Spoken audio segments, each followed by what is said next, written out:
এমপিওভুক্ত শিক্ষক কর্মচারীদের কত পার্সেন্ট বাড়তেছে উৎসব ভাতা, বা এটি মানে কত পার্সেন্ট হতে পারে? আমি হিসাব করে দেখেছি, বা আপনারা সবাই শুনেছেন যে 10% এমপিওভুক্ত শিক্ষক কর্মচারীদের উৎসব ভাতা বাড়ছে। তার মানে বছরে 20% বাড়ছে। তার মানে এই সরকার বা এই বাজেটে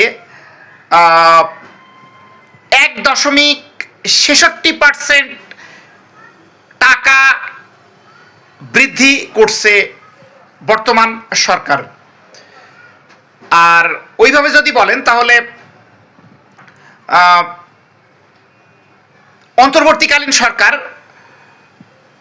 যেটা বৃদ্ধি করেছিল 25% উৎসব ভাতা, মানে ওটা যদি 25-50 ধরেন তাহলে ওখানে প্রায় 4%-এর কাছাকাছি উৎসব ভাতা বৃদ্ধি করছিল, আর বাড়ি ভাড়া 15%।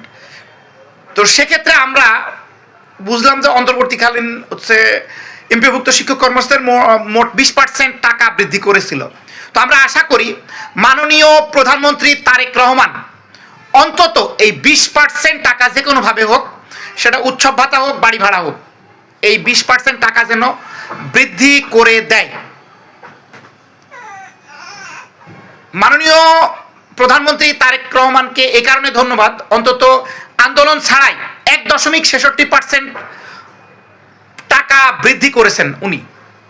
এবং আমরা আশা করি যেহেতু সামনে বাজেট, এই বাজেটে বাদ বাকি 1.66% যদি হয়, এখনো 20%, এই 20% টাকা সেটা উৎসব ভাতা হোক বা বাড়ি ভাড়া হোক, মূল বেতনের আরো 20% যেন উনি বৃদ্ধি করেন।